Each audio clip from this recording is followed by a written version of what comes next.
Selamat datang. Dalam presentasi ini, kita akan menyelami bagaimana sistem imun bekerja, terutama di paru-paru. Sebagai organ yang terus terpapar udara dan berbagai antigen, paru-paru memainkan peran penting dalam pertahanan tubuh. Kita akan membahas dasar-dasar imunologi, mekanisme di baliknya, serta bagaimana sistem imun menjaga keseimbangan. Jadi, mari kita mulai perjalanan ini. Imunologi adalah ilmu yang mempelajari bagaimana tubuh melindungi diri dari ancaman. Ancaman itu bisa berasal dari luar, seperti bakteri, virus, atau polutan, dan dari dalam, seperti sel yang bermutasi. Sistem imun punya dua pendekatan. 1. Sistem imun alami yang bekerja cepat tapi tidak spesifik, seperti patroli yang merespons semua ancaman. 2. Sistem imun adaptif yang bekerja lebih lambat, tetapi sangat spesifik dan punya kemampuan mengingat ancaman untuk menghadapi mereka lebih cepat di masa depan.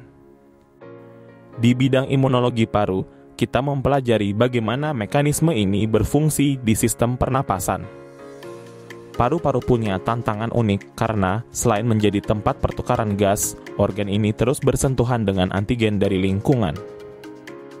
Baik itu patogen, seperti virus dan bakteri, atau partikel non-patogen, seperti debu. Mengapa paru-paru itu berbeda? Paru-paru memiliki 3 tantangan utama yang menjadikannya organ imunologis yang unik, yaitu 1. Paparan konstan antigen. Setiap napas yang kita ambil membawa berbagai antigen, termasuk patogen, berbahaya, dan partikel biasa seperti polutan. 2. Keseimbangan yang rumit. Sistem imun paru harus pandai menjaga keseimbangan, melindungi kita dari bahaya, tapi tidak bereaksi berlebihan terhadap antigen yang tidak berbahaya seperti debu atau serbuk sari. 3. Kerentanan terhadap penyakit kronis. Ketika keseimbangan ini terganggu, penyakit seperti asma, infeksi kronis, atau fibrosis paru bisa muncul. Itulah kenapa memahami imunologi paru sangat penting. Di paru-paru, berbagai sel imun bekerja sama membentuk pertahanan yang solid. Sistem pertahanan itu adalah 1. Sel epitel, saluran napas adalah penjaga pertama. Mereka menghasilkan mukus untuk menjebak partikel asing dan menggunakan silia untuk membersihkan saluran napas. 2. Makrofag alveolar bertugas seperti penyapu yang menangkap dan menghancurkan patogen sambil mengontrol inflamasi. 3. Sel dendritik memegang peran kunci dalam memperkenalkan antigen ke sistem imun adaptif, seperti utusan yang membawa pesan ke pusat komando.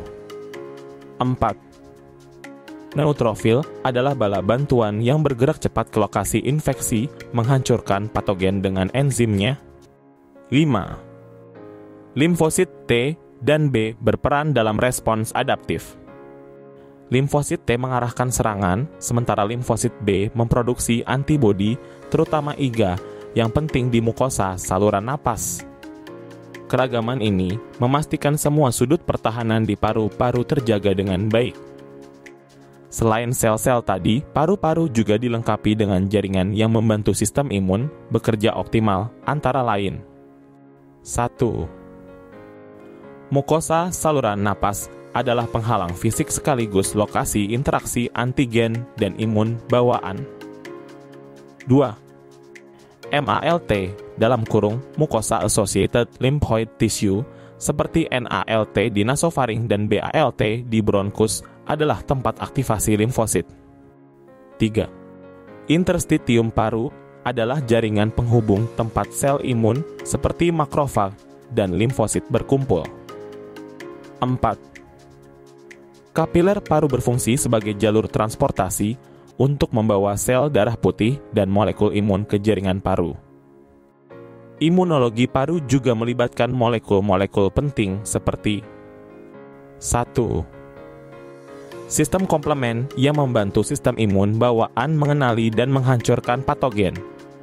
Komplement bekerja melalui Opsonisasi, yaitu melapisi patogen agar lebih mudah dikenali. Lisis sel menghancurkan membran patogen dengan kompleks serangan membran. Kemotaksis menarik sel imun ke lokasi infeksi. 2.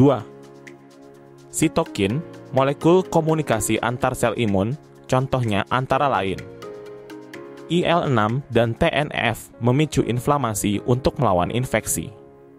IFN mengaktifkan makrofag.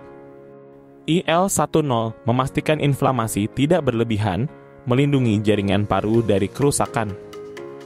Sistem imun di paru-paru bekerja dalam dua lini utama. 1. Sistem imun alami yang responsnya cepat tapi tidak spesifik. Ini seperti patroli rutin yang langsung bereaksi terhadap ancaman pertama.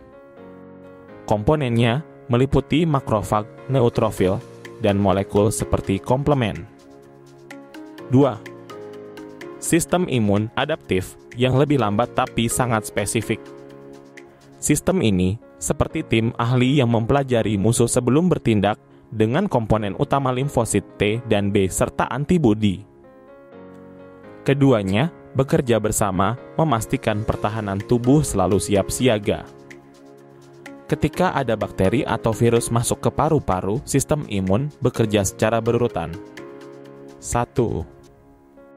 Pengenalan patogen oleh reseptor seperti TLR di sel epitel atau makrofag. 2. Respons awal melalui pelepasan sitokin inflamasi dan fagositosis oleh makrofag dan neutrofil. 3. Presentasi antigen oleh sel dendritik ke limfosit T di kelenjar limfe. 4. Aktivasi sistem adaptif di mana limfosit T membantu limfosit B memproduksi antibodi. 5. Eliminasi patogen melalui aksi limfosit T sitotoksik dan antibodi. 6. Pembersihan dan resolusi di mana inflamasi mereda, debris dibersihkan oleh makrofag dan memori imun terbentuk. Imunologi paru mengajarkan kita bahwa paru-paru bukan hanya organ pernapasan, tapi juga benteng pertahanan tubuh. Dengan sistem imun alami yang cepat dan imun adaptif yang spesifik, paru-paru tetap terlindungi dari ancaman tanpa merusak jaringan sehat. Terima kasih. Semoga bermanfaat dan sampai jumpa di materi berikutnya.